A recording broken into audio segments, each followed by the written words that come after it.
Juan Becerra Costa, ¿cómo estás? Bienvenido. Gracias, encantado de saludarte, Muchas como gracias. siempre. Igualmente. Oye, platícanos, a ver, 30 de abril, Día del Niño. Así es, en 3 días, ¿no? Sí. En 3 días celebramos en México el Día del Niño. ¿Pero en México solamente o en todo el mundo? A ver, tú sácanos de la duda. Mira, el 30 de abril es en México, pero el Día del Niño Sí. es una celebración que se lleva a cabo en muchísimos países. Ok. ¿Por qué el 30 de abril en México? Bueno, es debido a que la Organización de las Naciones Unidas decidió que el niño, los derechos del niño tenían que conmemorarse en un día específico y propuso para ello que fuera el 20 de noviembre o la fecha que a las naciones más les conviniera. No, pues el 20 de noviembre no puede ser en México. No, ¿Estás de acuerdo? celebramos el aniversario de nuestra revolución. Exactamente. Por lo mismo, don José Vasconcelos, siendo secretario de Educación Pública, decidió que el Día del Niño se celebraría el 30 de abril como hasta la fecha. Es muy importante el Día del Niño. No es que se festeje al niño y se le pongan juguetes para que se divierta. No es una celebración de índole comercial, que nada de malo tienen las que sí lo son. Es una fiesta, pero que se celebra que los niños tienen derecho, porque Norberto, hasta hace no tanto tiempo, Sí. los niños no eran personalidad jurídica, no tenían personalidad jurídica, eran prácticamente propiedad de sus padres o de sus tutores. Sí. Y el Día del Niño celebra que los niños tienen derechos y promueve actividades que sean en provecho suyo, por eso es tan importante. Oye, a ver, platícanos. Y por ejemplo, aquí en nuestro país, ¿cómo eran los niños en prehispánicos? ¿Cómo era? Platícame. Es muy A interesante. ver. Mira, en la época prehispánica Ajá. nos vamos a enfocar en los mexicas y en la antigua Tenochtitlán, ¿te Perfecto. parece? Va, que va. Los niños eran un regalo de Dios. Sí. Con los niños, bueno, de los dioses, porque tenían varios. Sí. Con los niños se podía continuar el linaje y además se ayudaba a las labores de la sociedad. Por lo mismo había grandes rituales desde que la madre estaba embarazada.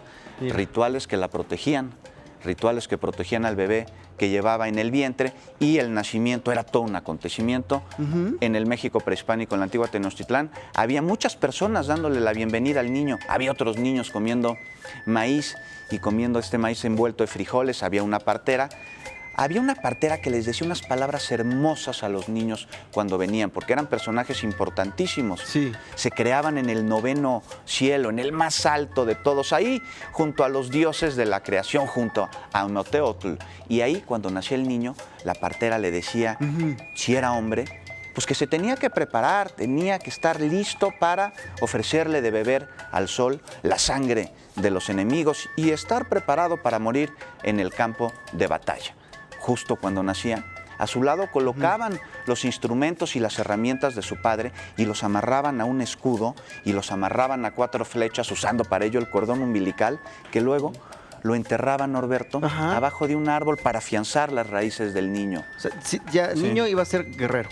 Sí, el niño iba a ser guerrero y además iba a tener la vocación del padre. Ah. La niña Sí. cuando nacía, la partera le decía pues que iba a moler los granos de maíz en el petate, que iba a cuidar a la casa, que era una labor por demás importante. La casa era el centro de la sociedad. Sí. También ponían los instrumentos de la madre junto a ella y los amarraban con el cordón umbilical, que era enterrado muchas veces en el suelo de la casa, Mira. en una clara alusión que de ahí no iba a salir, ¿verdad? ¿Qué tal? A menos de que sucediera algo realmente importante. Ahí vemos unas imágenes Sí. de un nacimiento prehispánico. Vea usted toda la simbología, vea usted todo el ritual. Ahí le están ofreciendo regalos, ahí hay copal también. Y ahí la partera le está diciendo justamente esas palabras que yo le explicaba. Es un niño, le está diciendo que va a morir en el campo de batalla. Y los niños se quedaban junto a su madre hasta más o menos la edad de 3 años, que terminaban de destetarlos. Ajá. Y entonces se iban ellos con los padres al campo, aprendían a sembrar, aprendían a cazar, aprendían también a defenderse y comenzaban a entender las artes de la guerra. Las niñas, por el contrario, se quedaban en la casa, aprendían a cuidar a los hermanos más chicos, aprendían a cuidar a las aves que ahí tenían y aprendían a cocinar.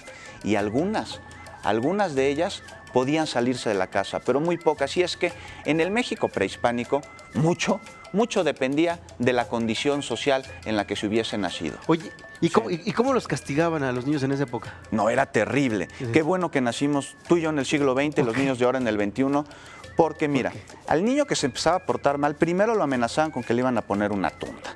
Ajá. Si seguía portándose mal o desobedeciendo, le picaban agujas de maguey en el cuerpo. Después le pegaban con un palo, lo intoxicaban con el humo de chiles en las brasas. Como, y ya. como ahorita huele el foro a Chile, ¿no? Un poquito, algo así. No, pero ahí era terrible. Ok. Los intoxicaban. Y ya de plano el niño que no hacía caso, el niño que se portaba pésimo, Sí. era vendido como esclavo.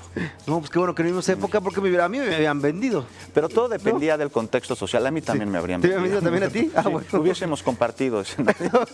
Ok. Mira, había niñas que podían dedicarse, bueno, a hacer tamaleras, Ajá. a vender en el tianguis, inclusive a ser hechiceras, a ser curanderas o a ser sacerdotisas.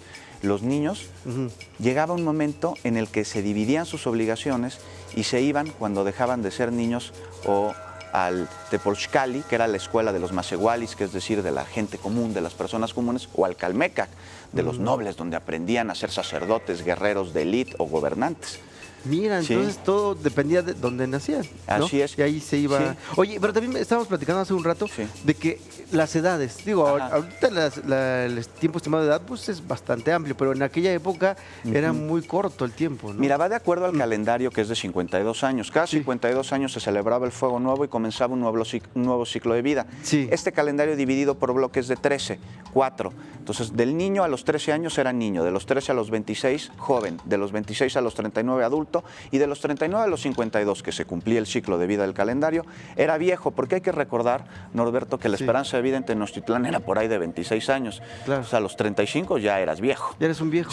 Oye, entonces nosotros mejor no decimos en qué etapa estaríamos, ¿verdad? Sí, ya en la vejez. ya estaríamos en la vejez, ¿verdad?